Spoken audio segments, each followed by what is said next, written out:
Bismillahirrahmanirrahim. Assalamualaikum warahmatullahi wabarakatuh.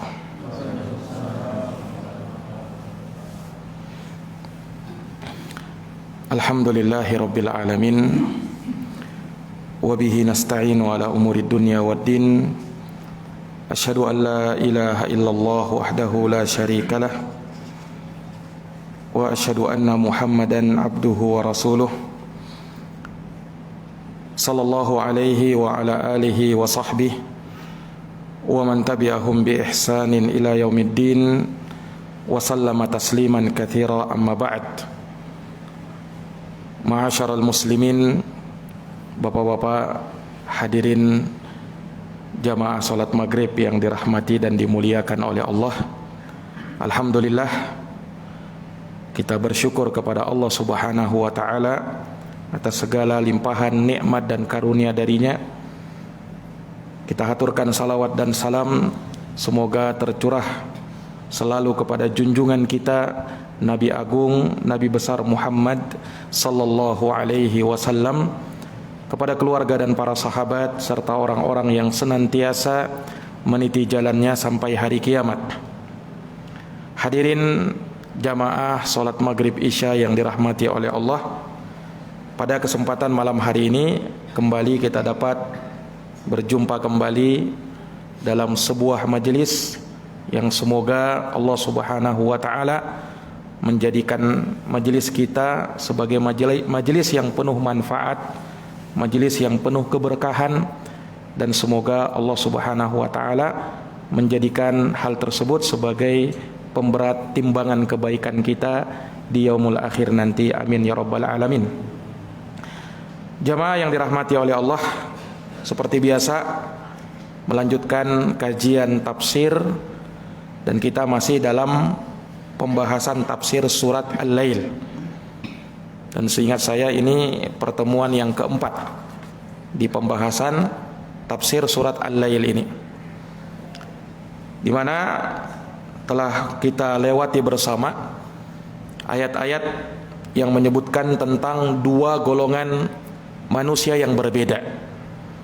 Allah jelaskan, fa amma man a'ta wattaqa wa saddaqa bil husna fasanuyassiruhu lil yusra. Ini golongan yang pertama. Adapun orang yang suka memberi, kemudian dia bertakwa, kemudian membenarkan balasan yang terbaik, maka Allah akan mudahkan baginya jalan menuju kemudahan. Sementara golongan yang kedua Allah sebutkan di ayat berikutnya, wa amma man bakhila wastaghna. Adapun orang yang kikir dan dia merasa dirinya serba berkecukupan, wa kadzdzaba bil husna, bersamaan dengan itu dia pun mendustakan balasan yang terbaik. Maka apa hukuman Allah kepada mereka? Fasanuyassiruhu lil usra, maka kami akan mudahkan untuknya jalan menuju kesulitan, jalan menuju kepada kesengsaraan. Sampai di sini, kemudian Allah Subhanahu wa taala melanjutkan di ayat yang ke-11 dari surat Al-Lail. Allah Subhanahu wa taala berfirman, wa ma yughni anhu maluhu idza taradda. Allah berfirman, wa ma yughni anhu maluhu idza taradda, dan tidaklah mencukupkan dan bermanfaat bagi dirinya harta bendanya apabila ia telah binasa. Ini ayat yang ke-11. Para ulama menyebutkan bahwa huruf ma pada ayat wa ma yughni ada beberapa penafsiran, karena memang di dalam bahasa Arab ma itu ada beberapa makna, dan khusus pada ayat ini ada dua maknanya, ada dua kemungkinannya. Yang pertama, ma di sini bisa bermakna nafiyah, yang artinya penafian. peniadaan. Wa ma yughni anhu maluhu idza taradda, artinya harta benda yang dimiliki dia tidak bermanfaat sedikit pun apabila dia telah menemui kebinasaan. Ini kalau kita katakan ma di sini bermakna penafian, tidak bermanfaat sama sekali. Dan sebagian ulama mengatakan ma di sini bisa bermakna istifhamiyah. Tapi istifhamiyah di sini lit taubih, untuk menjelekkan keadaannya.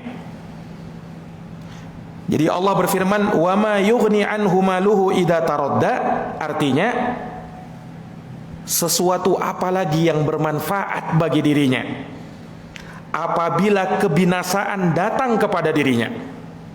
Apalagi yang bisa memberi manfaat? Kalau dia sudah mati, kalau dia sudah menemui ajalnya, kalau kebinasaan sudah menghampiri dia, apalagi yang bermanfaat? Harta bendanya tidak bisa menolong dia. Kekayaan yang dia miliki sama sekali tidak bisa membuahkan apa-apa dan menyelamatkan dirinya pada hari kiamat. Ini makna dari ayat yang ke-11 ini. Jamaah yang dirahmati dan dimuliakan oleh Allah, ayat ini tentunya masih punya kaitan dengan ayat-ayat sebelumnya, terkhusus untuk golongan yang kedua, orang-orang yang dijanjikan mereka akan menemui kesengsaraan. Sifat mereka berapa? Sifat mereka apa saja? Allah sebutkan wa amma man bakhil, ya kan? Adapun orang yang bakhil, yang kikir. Orang yang kikir itu biasanya pengen hartanya banyak atau sedikit, Pak? Tentunya pengen hartanya banyak. Kira-kira apa alasan yang melatar belakangi dia sehingga dia menjadi kikir dengan hartanya, tidak mau menginfakkan hartanya? Apa kira-kira alasan orang-orang yang kikir itu?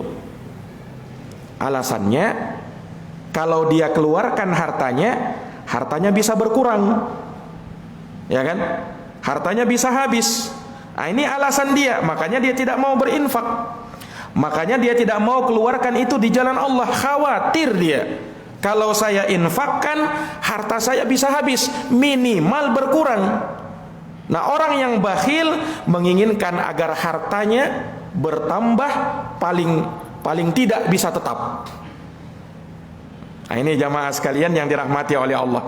Dia mengira bahwa dengan kebakhilan dia, hartanya akan semakin banyak, hartanya akan semakin berkembang. Dia menyangka bahwa dengan dia menimbun dan menumpuk hartanya, itu akan bisa memberikan manfaat bagi dirinya, ya kan? Ini orang bakhil, fikirnya seperti ini. Nah, Allah bantah di ayat yang ke-11 ini. Wa ma yughni anhu maluhu idza taradda. Harta benda yang dia miliki tidak bermanfaat sedikit pun bagi dia idza taradda, apabila datang kebinasaannya.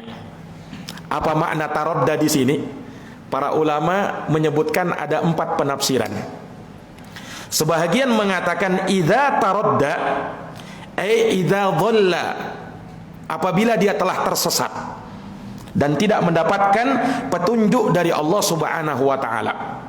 Jadi hartanya tidak bermanfaat apabila dia telah tersesat dari jalan Allah.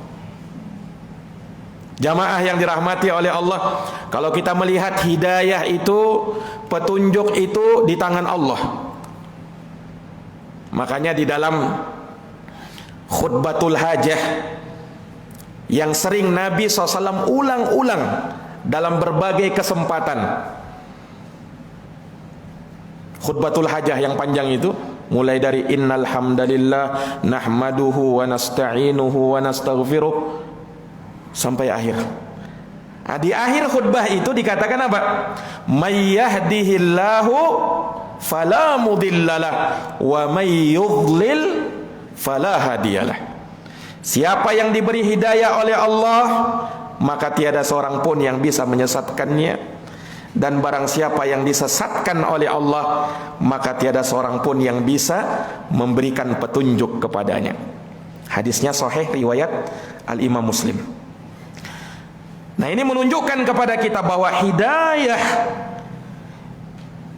yang Allah berikan kepada seseorang, yang Allah masukkan ke dalam hati seseorang, yang membuat dia tergerak untuk melakukan ibadah, yang membuat dia tergerak untuk melakukan amal soleh, yang memberikan itu hanyalah Allah Subhanahu wa ta'ala. Hanyalah Allah Subhanahu wa ta'ala. Allah yang memberikan hidayah itu kepada siapa yang Allah kehendaki dari kalangan hambanya. Tidak ada kaitan dengan apa yang dia miliki dari harta benda. Tidak ada kaitannya. Ya, dikarenakan dia banyak harta, kemudian dia yang mendapat hidayah, sementara yang miskin tidak mendapat hidayah. Tidak. Itu tidak ada kaitannya dengan hidayah Allah. Ya kan? Ini jamaah sekalian yang dirahmati oleh Allah. Dan kita saksikan, makanya di antara orang kafir, di antara orang musyrikin, tidak sedikit mereka yang banyak harta. Ya kan? Apakah itu menjamin hidayah Allah Subhanahu wa ta'ala? Seandainya hidayah itu ditentukan dengan kekayaan, dengan kedudukan, dengan kekuasaan, seandainya seperti itu, yang mana yang lebih pantas mendapat hidayah? Nabi Musa atau Fir'aun dengan Qarun? Yang mana, Pak? Tentunya Fir'aun dengan Qarun. Kalau seandainya hidayah itu ditentukan dengan harta dan kedudukan, karena yang dapat harta Qarun, yang punya kedudukan Fir'aun. Tapi bersamaan dengan itu Allah sesatkan mereka. Ini jamaah sekalian. Maka hidayah tidak ditentukan dari kedudukan seseorang atau apa yang dia miliki dari harta benda. Ada orang yang kaya yang tersesat, tapi jangan sampai dikira, oh kalau begitu Ustaz, orang miskin aja yang dapat hidayah. Oh, belum tentu. Ada juga orang miskin yang tersesat. Sebagaimana ada orang kaya mendapat hidayah, ada orang miskin mendapat hidayah, ada juga orang kaya tersesat, ada juga orang miskin tersesat. Karena yang menentukan bukan itu semua. Ini jamaah sekalian yang dirahmati dan dimuliakan oleh Allah Subhanahu wa ta'ala. Jadi yang ingin ditegaskan di dalam ayat yang mulia ini, bahwa seseorang dengan harta benda yang dia miliki tidak bisa membeli hidayah Allah Subhanahu wa ta'ala. Seberapapun harta yang dia miliki, ya, tidak akan bisa membeli hidayah Allah, karena hidayah itu taufik, pemberian dari Allah Subhanahu wa ta'ala. Allah berikan kepada siapa yang Allah kehendaki dari kalangan para hambanya. Ini jamaah sekalian, ini berdasarkan penafsiran yang pertama. Idza taradda, maksudnya idza dhalla, apabila dia tersesat, harta bendanya tidak bermanfaat bagi dirinya. Penafsiran yang kedua, ada yang mengatakan idza taradda ai idza mata wa halaka. Ini sebagaimana yang ditafsirkan oleh Imam Mujahid. Kalau dia meninggal dan telah menemui ajalnya, maka tidak bermanfaat harta yang dia miliki. Ini jamaah sekalian yang dirahmati dan dimuliakan oleh Allah Subhanahu wa ta'ala. Ini kalau seorang sudah meninggal dunia, malakul maut datang kepada dirinya, siap mencabut nyawanya. Apakah saat itu bermanfaat harta benda yang dia miliki? Apakah bisa menyogok malaikat pencabut nyawa ini untuk mengundurkan barang sesaat? Tidak bisa. Seberapapun harta yang dia miliki tidak akan bisa menolak ajal yang telah datang. Tidak bermanfaat. Ini makna ayat ini juga. Ya, kalau kematian sudah datang, tidak bermanfaat itu. Makanya dalam Quran Allah berfirman, likulli ummatin ajal, setiap manusia telah ditentukan ajalnya masing-masing. Fa idza jaa ajaluhum, maka apabila telah datang ajal mereka, la yastakhiruna sa'atan wa la yastaqdimun, maka mereka tidak akan bisa mengakhirkannya barang sesaat pun dan tidak akan pula bisa mengedepankannya. Ini jamaah sekalian yang dirahmati dan dimuliakan oleh Allah, tidak akan bisa, tidak bermanfaat. Yang bermanfaat apa? Amal ibadah kita. Sementara harta yang kita miliki, bahkan keluarga yang kita miliki akan meninggalkan kita. Dalam hadis riwayat Bukhari dan Muslim dari sahabat Anas bin Malik radhiyallahu an, Rasulullah bersabda, yatsba'ul mayyit thalathah, kata Nabi, yang akan mengiringi mayit, orang yang telah meninggal, ada 3, kata Nabi. Fayarji uthnan wa yabqa ma'ahu wahid, akan kembali 2 dan bersamanya tinggal 1. Itulah yang akan senantiasa menemani dia di dalam kubur. Kata Nabi apa? Yatba'uhu ahluhu wa maluhu wa amaluh, orang yang meninggal akan diikuti oleh 3, keluarganya, hartanya, dan amalannya. Ya kan? Ketika dia meninggal dibawa ke kuburannya, akan ikut keluarganya. Hartanya juga bisa ikut. Mungkin kendaraan yang dia pernah miliki ikut juga mengantar. Apa yang dia miliki mungkin ikut juga dibawa. Ya kan? Kemudian yang ketiga, amalannya. Kata Nabi, fayarji'u ahluhu wa maluh, akan kembali keluarganya dan hartanya. Ya, keluarganya akan kembali, tidak akan mungkin menemaninya selama-lamanya di kuburan. Kemudian hartanya pun akan kembali dan berpulang diwariskan kepada ahli warisnya. Wa yabqa amaluh, yang tersisa menemani dia di alam kuburnya adalah amalannya dia.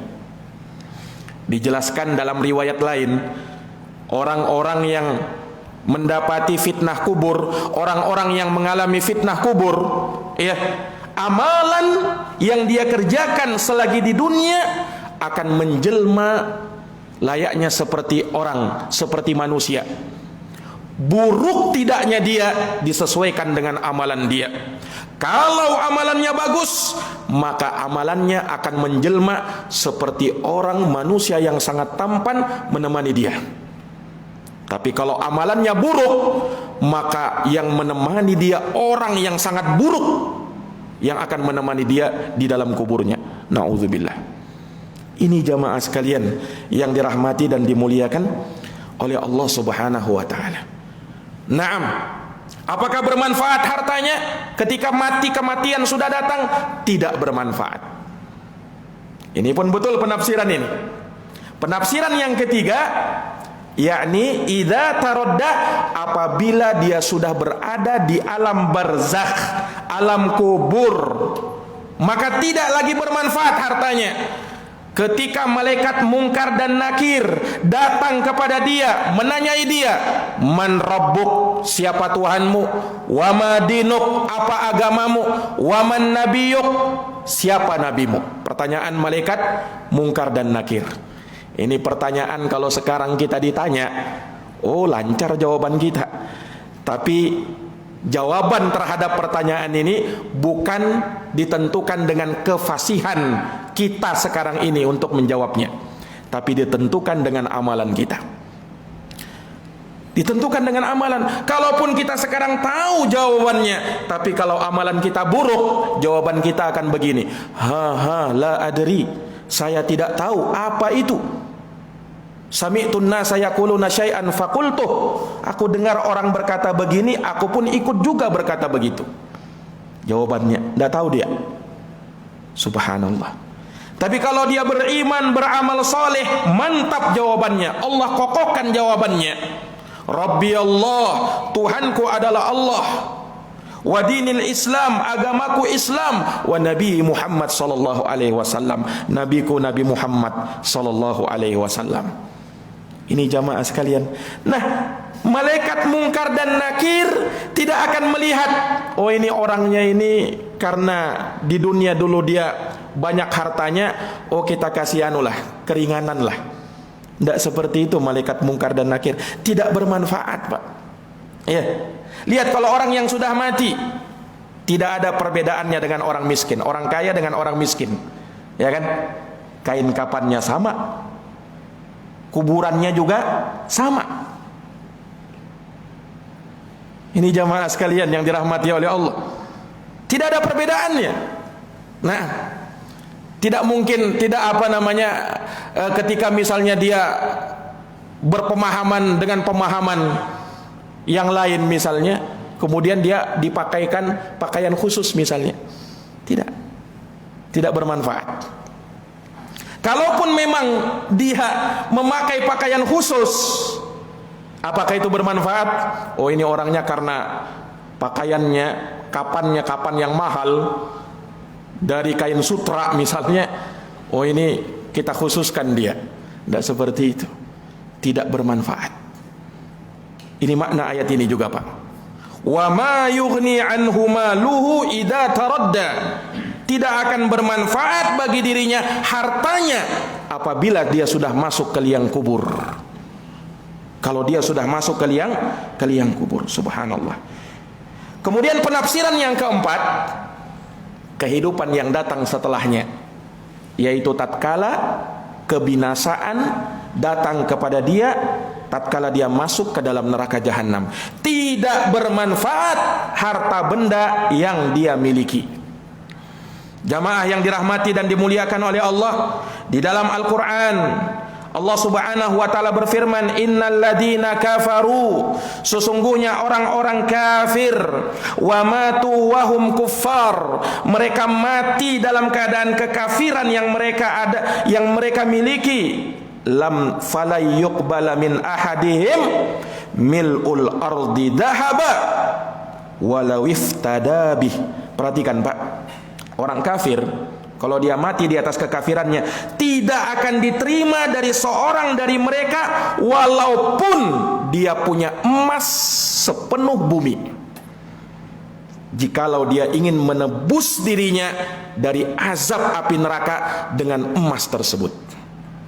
Saya mau tanya, Pak, ada ndak orang yang kaya di dunia ini yang punya emas sepenuh bumi? Ada ndak? Ada? Sekaya apapun tidak mungkin punya emas begitu ya, Pak. Sepenuh bumi. Allah katakan, kalau dia punya emas sepenuh bumi untuk menebus dirinya dari azab Allah, itu tidak akan diterima dari Allah. Padahal kan mustahil, tidak ada kan orang yang begitu kan. Nah, maksud ayat ini, padahal mustahil, orang yang begini tidak ada yang begini nih, punya emas sampai sepenuh bumi seperti itu. Tapi jikalau ada dan dia ingin menebus dirinya dengan itu, tidak akan bisa. Apalagi kalau hartanya belum sampai segitu. Ini jamaah sekalian yang dirahmati dan dimuliakan oleh Allah. Jadi Allah ingin membuat permisalan seperti ini agar orang itu paham. Ya, ini kalau kamu punya harta, kamu kan tidak bisa memiliki harta sebesar ini. Itu pun kalau dia ingin menebus dirinya tidak akan bisa. Makanya, Pak, mungkin pernah kita ingat ucapannya Abu Lahab ketika kita menafsirkan surat Al-Lahab. Ya kan? Abu Lahab pamannya Nabi padahal. Iya. Tapi bersamaan dengan itu besar permusuhannya dengan Islam. Abu Lahab mengatakan, seandainya yang dikatakan ponakanku ini benar, maksudnya Nabi Muhammad, seandainya yang dia katakan benar, niscaya aku akan tebus diriku dari azab Allah dengan harta yang aku punya dan keturunan yang aku punya. Itu kata Abu Lahab, Pak. Karena Abu Lahab orang kaya, punya banyak keturunan. Nah, dia mengatakan kalau yang dia katakan ini benar, gampang aja saya ini. Nanti saya tebus diri saya dengan harta yang saya punya. Saya banyak harta. Saya akan tebus diri saya dengan keturunan saya. Saya banyak keturunan. Apa kata Allah dalam Al-Quran di surat Al-Lahab? Ma aghna anhu maluhu wa ma kasab. Tidak bermanfaat hartanya si Abu Lahab, demikian pula keturunan-keturunannya. Sayasla naron dzatalahab, dan dia akan masuk ke dalam neraka yang menyala-nyala. Ini jamaah sekalian yang dirahmati dan dimuliakan oleh Allah. Jadi tidak bermanfaat. Kaum muslimin jamaah yang dirahmati oleh Allah, perhatikan 4 tafsiran ini. Dan semuanya betul. Tidak bermanfaat baginya hartanya apabila dia telah tersesat, apabila dia telah meninggal, apabila dia telah masuk alam kubur, apabila dia telah berada di dalam neraka jahanam. Tidak akan bermanfaat. Taib. Pertanyaannya jamaah sekalian, kalau begitu Ustadz, berarti harta ini sama sekali tidak ada manfaatnya. Kalau gitu kita jadi orang miskin aja Ustadz. Kan tidak ada manfaatnya. Dunia tidak manfaat, alam kubur tidak manfaat, akhirat juga tidak manfaat. Kalau begitu, bagaimana dengan harta yang kita miliki?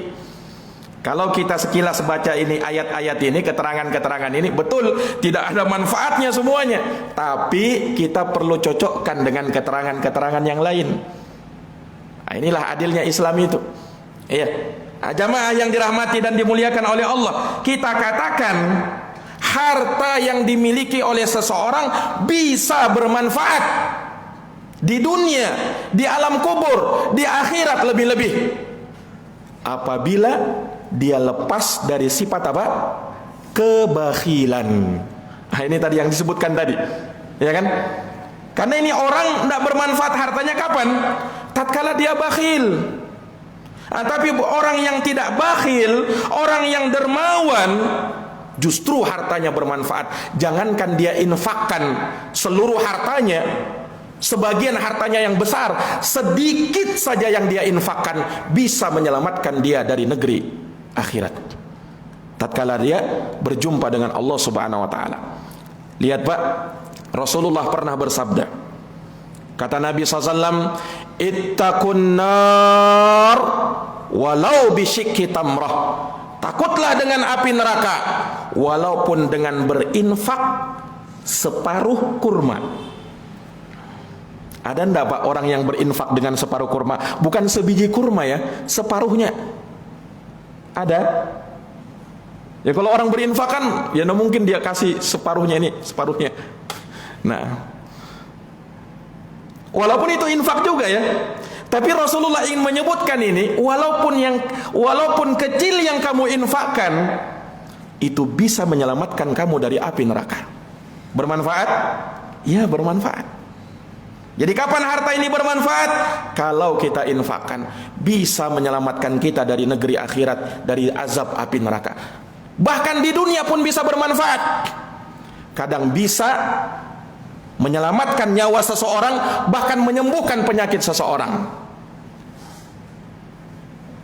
Jamaah yang dirahmati dan dimuliakan oleh Allah Subhanahu wa taala. Makanya Rasulullah menyebutkan ya di dalam hadisnya, tadawaw mardakum bis sadaqah. Obatilah orang-orang yang sakit di antara kalian dengan bersedekah. Kata ulama, di antara pengaruh sedekah itu bisa menyembuhkan penyakit-penyakit. Makanya kalau kita lagi sakit, bersedekah, tentunya niatnya karena Allah, tapi dengan hal tersebut juga bisa mendatangkan manfaat. Seseorang yang sakit akan disembuhkan. Ada kisah nyata Pak, kisah nyata ini ya. Seseorang anak yang sempat menunggu ibunya yang berada di ruang ICU ceritanya di Saudi Arabia, di Arab Saudi. Nah, ini anak, dia melihat ibunya sudah parah penyakitnya. Nah, dan dia tunggu dengan harapan semoga ibunya sembuh. Lama dia tunggu, akhirnya keluar dokter. Dokter mengatakan, sepertinya ibumu tipis harapannya. Sepertinya dia akan meninggal, kata sang dokter. Maka tentunya anak ini mendengar informasi dari dokter tersebut, dia pun bersedih. Dan dia kebingungan harus ngapain ini saya. Nah, maka subhanallah, dia pun berada dalam suatu perjalanan. Dia pikirkan ibunya terus bagaimana, apalagi dokter sudah bilang begitu. Sempat Pak diceritakan pada saat dia mengendarai kendaraannya mobil, kemudian dia lihat bensinnya sudah mau habis, maka dia isi bensin di tempat pengisian. Ketika dia mengisi bensin di tempat pengisian, ya, dia lihat Pak, diperlihatkan ada kucing, ya, ada kucing ini bersamanya ada anak-anaknya. Bersamanya ada anak-anaknya berada di sebuah kardus. Melihat itu, orang ini pun merasa iba. Ini kucing kayaknya kelaparan ini. Maka dia pun tergugah hatinya, dia belikan satu kaleng makanan, ada ikan tuna kayak ikan sarden itu Pak. Dia berikan kepada kucing itu. Dia berikan kepada kucing itu. Maka tidak lama kemudian dia datang ke rumah sakit. Dia melihat keadaan ibunya, tahu-tahu ibunya sudah tidak ada. Khawatir dia, di mana ibu saya? Barusan berada di sini di ruang ICU. Maka dia pun bertanya kepada dokter atau suster yang ada di situ. Kata perawat yang ada di situ, "Pak, ibunya Anda kami sudah pindahkan ke ruang yang lain." "Loh kenapa?" Dia kira ibunya sudah meninggal. "Pak, alhamdulillah ibunya Bapak berangsur-angsur keadaannya membaik. Maka kami pindahkan ruangannya ke ruangan yang lain."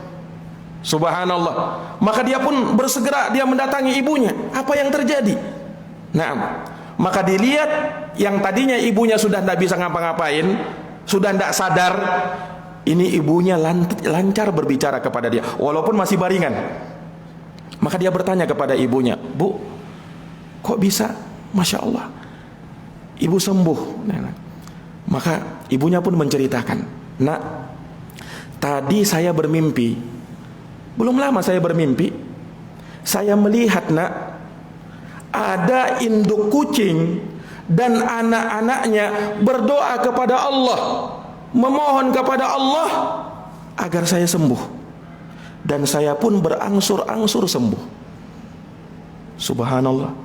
Maka dia pun tersentak mengingat kucing yang apa tadi? Yang diberi makan tadi. Subhanallah. Ini kisah nyata Pak. Kisah nyata ini. Coba lihat betapa besarnya manfaat sedekah itu. Seseorang terkadang tidak sadar sedekah yang sedikit yang dia berikan, justru itu yang bisa memberikan keselamatan dan kehidupan bagi seseorang. Subhanallah. Ini. Nah, intinya di sini ternyata harta yang dimiliki seseorang bisa bermanfaat. Kapan? Ketika dia lepas dari sifat kebakhilan, kekikiran. Dia infakkan di jalan Allah Subhanahu wa taala, walaupun sedikit yang kita infakkan, maka itu bernilai di sisi Allah Subhanahu wa taala. Asalkan ikhlas karena Allah. Memang menginginkan wajah Allah dan pahala di sisi Allah Subhanahu wa taala, Allah akan terima sedekah kita. Jamaah yang dirahmati dan dimuliakan oleh Allah. Wa ma yughni anhu maluhu idza taradda. Di ayat yang ke-12, inna alaina lal huda. Sesungguhnya kamilah, kata Allah, yang memberikan petunjuk itu kepada manusia. Kami yang memberikan petunjuk itu kepada manusia. Apa makna ayat ini? Kata para ulama, makna ayat ini bahwa kami yang akan menjelaskan kepada manusia jalan yang mengantarkan mereka kepada hidayah Allah Subhanahu wa taala. Sesuai dengan firman Allah di surat Al-Insan ayat yang ketiga, inna hadainahu sabila imma syakiran wa imma kafura. Sesungguhnya kami yang memberikan hidayah kepadanya menuju jalan yang lurus. Namun di antara orang yang diberi petunjuk itu, dijelaskan petunjuk itu, ada yang mau ikut, ada yang mau bersyukur, ada yang tidak mau ikut. Itulah yang kafir kepada Allah. Kan tidak semua orang yang dinasehati menerima nasihat, Pak. Ada orang yang dinasehati, dia merasa menyinggung dirinya, dia tidak mau ikut itu nasihat, padahal kebaikan. Ada orang yang dinasehati, tergugah hatinya, betul juga, saya harus amalkan ini, saya harus jauhi ini. Ini jamaah sekalian, orang yang mendapatkan hidayah, orang yang mendapatkan petunjuk, bimbingan untuk mengarah ya kepada kebaikan, ada yang selamat dan ada yang tidak selamat. Nabi tidak mampu memberikan taufik, yang memberi taufik itu cuma Allah, ya kan? Demikian pula pewaris para nabi, para ulama tidak bisa memberi taufik, dia hanya bisa membimbing orang, bisa mengarahkan orang, menunjukkan orang, ini jalan baik, ini jalan buruk, jalan baik silahkan ikuti, jalan buruk tinggalkan. Tapi tidak semua orang yang dijelaskan seperti itu mau menerima. Inna alaina lal huda, sesungguhnya kamilah, kata Allah, yang bisa memberikan petunjuk kepada manusia. Seseorang tidak bisa memberikan hidayah, taufik kepada orang lain kalau Allah tidak memberikan hidayah, ya kan? Jangankan kita, Pak, nabi, para nabi dan para rasul. Lihat Nabi Nuh alaihi salam, anaknya kafir kepada Allah. Nabi Lut, istrinya kafir kepada Allah. Nabi kita Muhammad SAW, pamannya sendiri Abu Lahab, kafir kepada Allah. Hidayah di tangan Allah subhanahu wa ta'ala. Inna alaina lal huda, sesungguhnya kamilah yang memberi hidayah itu. Dan kami jelaskan jalan-jalan hidayah itu. Artinya jamaah sekalian, Allah ketika menciptakan kita terlahir ke dunia ini, tidak hanya sekedar kita hidup, tidak hanya kita sekedar bersenang-senang di dunia, kemudian mati, sudah selesai urusannya. Tidak. Tapi di sana ada jalan-jalan yang mesti kita lewati. Dan Allah menjelaskan petunjuk ini dengan sangat detail, terperinci, jelas, gamblang, mudah kita ikuti. Jadi tidak sulit untuk bisa selamat itu. Jalannya sudah ada, tinggal hawa nafsu yang berat. Itu yang mesti kita atasi. Kadang kita ini kan sudah tahu, ini jalan kebaikan, ini jalan keburukan, ini taat, ini maksiat. Tapi hawa nafsu kita lah yang menentukan, Pak. Apakah kita lebih memperturutkan hawa nafsu, atau kita mengalahkan hawa nafsu kita mengikuti jalan petunjuk. Semuanya ada di tangan kita. Jamaah yang dirahmati dan dimuliakan oleh Allah. Kemudian di ayat yang ke-13-nya Allah tegaskan, wa inna lana lal akhirata wal ula, dan sesungguhnya kamilah yang memiliki akhirat dan dunia. Kata Allah, dia yang memiliki akhirat, dia yang memiliki dunia. Kalau Allah yang memiliki akhirat dan dunia, kalau Allah memiliki dunia dan akhirat, kalau begitu yang menginginkan dunia minta kepada Allah, lakukan aturan-aturannya. Yang menginginkan akhirat juga begitu, minta kepada Allah, lakukan aturan-aturannya. Ya kan? Kita minta dunia, Pak. Dunia itu milik Allah, berarti kita minta kepada Allah. Tapi tidak cukup sampai di situ, lakukan juga aturan-aturannya. Kalau kita sekedar minta tapi tidak mau melakukan aturannya, maka jangan harap dunia itu akan datang kepada kita. Ya kan? Nah, orang, dunia itu kepunyaan Allah. Kalau ada seseorang minta kepada sesuatu yang tidak punya, tidak masuk akal. Ada orang yang butuh duit misalnya, dia datang kepada orang miskin, akan tidak masuk akal kan? Harusnya dia datang kepada orang yang punya harta supaya bisa meminjami dia duit. Ya kan?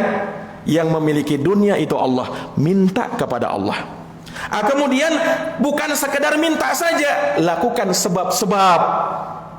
Lakukan sebab-sebab juga. Ini jamaah sekalian, bagaimana mungkin dia menginginkan dunia, minta kepada Allah tapi tidak melakukan sebab? Tidak mungkin langsung turun dunia itu berada di hadapan kita sekedar minta. Ya kan? Tidak mungkin. Ibaratnya seperti orang bekerja di sebuah perusahaan, ya, dia pengen gaji yang besar, tapi dia tidak mau bekerja di perusahaan itu. atau malas-malasan bekerja di perusahaan itu, kira-kira dia bisa dapat gaji yang besar? Tidak kan? Jangankan gaji yang besar, gaji yang kecil pun mungkin tidak dapat. Kenapa? Dia tidak menjalankan aturan perusahaan. Itu skalanya lebih kecil. Bagaimana lagi kalau pakai skalanya Allah Subhanahu wa taala? Dunia kepunyaan Allah, minta kepada Allah, ya, lakukan sebab-sebabnya. Bagaimana dia tidak melakukan sebab-sebab, ya, kemudian mengharapkan dunia itu? Nah, sebab-sebab ini pun kita perlu lihat, harus kita tempuh sebab-sebab yang baik, bukan sebab-sebab dan menghalalkan semua cara. Nah, ini jamaah sekalian. Kenapa? Karunia Allah tidaklah Allah berikan kepada yang bermaksiat. Ustadz, ada orang yang korupsi, tapi dapat juga rezeki, dapat juga duit. Ada orang yang makan riba, tapi hartanya berkembang, usahanya semakin maju. Bagaimana ini Ustadz? Bukankah karunia Allah tidak didapatkan bagi orang yang bermaksiat? Iya. Ingat lafadznya Nabi, karunia Allah tidak didapatkan bagi orang yang bermaksiat. Kalau ada harta tapi ditempuh dengan cara bermaksiat, itu bukan karunia Allah, tapi itu justru kebinasaan. Justru kebinasaan. Awal-awalnya mungkin dia dapat enak, ya, dia bisa menikmati harta riba, na'am. Tapi ingat sabda Nabi SAW, ma ta'amala ahadun birriba illa kana akibatu amrihi ila qillah. Tidaklah seorang bermuamalah dengan riba kecuali akhir dari kesudahan perkaranya akan miskin, jatuh dalam kemiskinan. Na'udzubillahi min dzalik. Jamaah yang dirahmati dan dimuliakan oleh Allah, sudah Isa?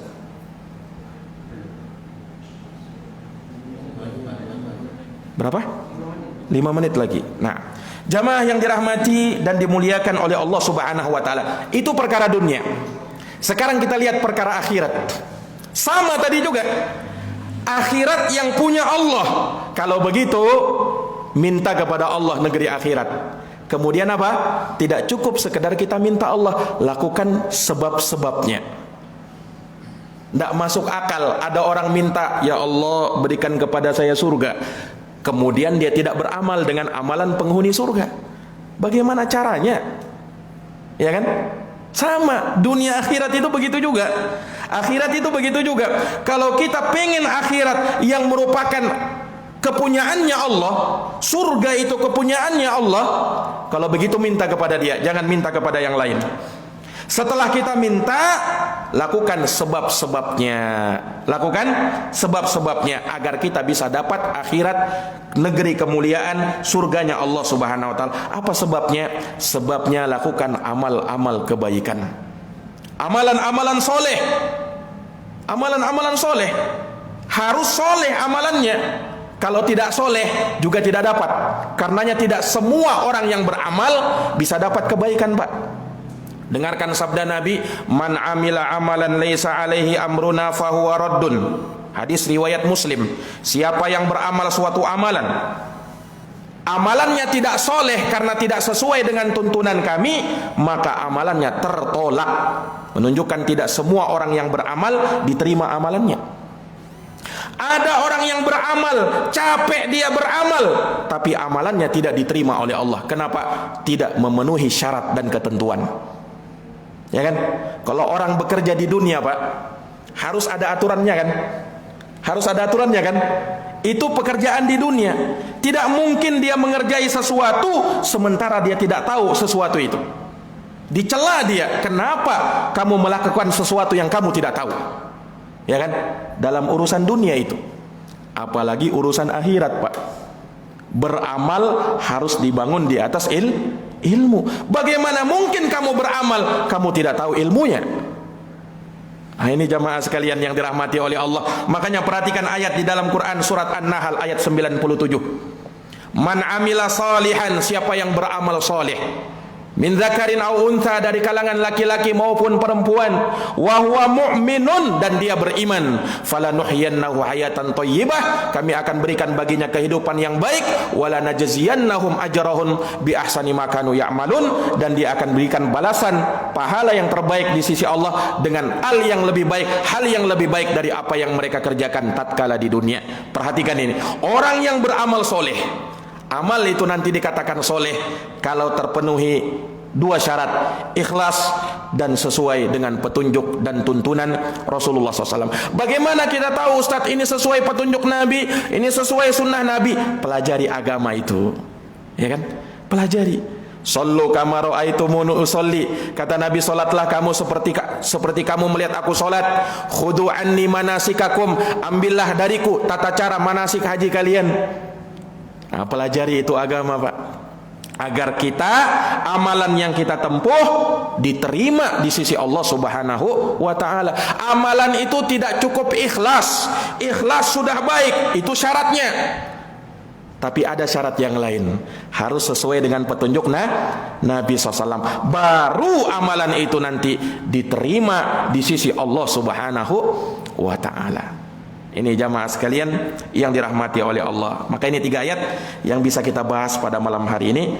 Insyaallah taala ayat-ayat selanjutnya 14, 15 dan seterusnya akan kita jelaskan di pertemuan yang akan datang. Wallahu a'lam bissawab. Lebih dan kurangnya saya mohon maaf. Hadanallahu wa iyyakum ajma'in. Subhanakallahumma wa bihamdika asyhadu an la ilaha illa anta astaghfiruka wa atubu ilaik. Walhamdulillahi rabbil alamin. Wassalamu alaikum warahmatullahi wabarakatuh.